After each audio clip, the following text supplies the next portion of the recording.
دا د هلمند په ناوې ولسوالۍ کې د هزارس په سیمه کې د اعلی شرعي مبشرې په نامه دیني مدرسه ده چې پکښې د ازموینو اخیستلو وروستۍ ورځې دي.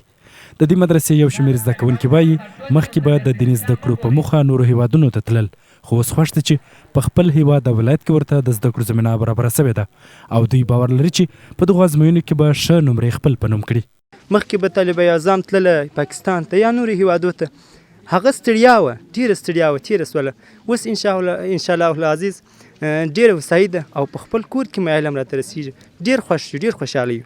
لله الحمد دلته 100% کې موږ مطمئن یو چې دا د چا حق نه خوړل کېږي، ځکه مولایان ټول ولاړ دي د نګرانو په شکل کې چې یو د بل حق ونه خوړل شي، یو د بل ته دغه نقل ورنه کړي، ځکه دلته موږ 100% کې مطمئن یو چې یو د بل حق نه خوړل کېږي. الحمدلله ازموینه مو ډېره ښه روانه ده، د استادانو په زیارو په کوښښ سره نن زموږ 4مه ورځ وه. الحمدلله په ډېر ښه دقت سره تېره سوه. پر همدې مهال د دیني مدرسو یو شمېر مسؤلین له اسلامي امارات څخه په دغه برخه کې د لا زیاتې توجه غوښتنه کوي او په خبره یې اوس فکران زده کوونکي چمتو دي چې درسونه ووایي.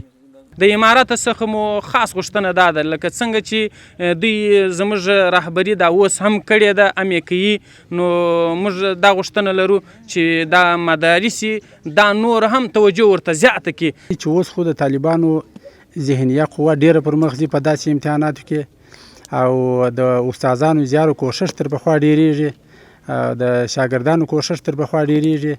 کومې ازموینې چې به طالبانو ساخې، طالب تر پخوا ډېر زیات کوښښ کوي په خپل درس په خپل سبقه کې.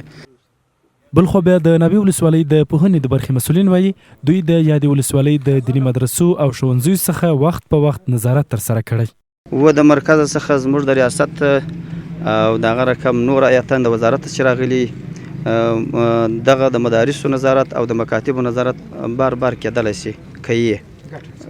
ګټه یې دا ده چې موږ کوم مدارس دي کوم مکاتب دي هغه و خپلو وظیفو یا و خپل کړنې ته توجه راوړي. د یادولو ده چې ناوې ولسوالۍ کې ټول ټال 80 دولتي مدرسې او 15 دولتي ښوونځي فعال دي چې پکې زرګونه زده کوونکي په زده کړو بوخت دي.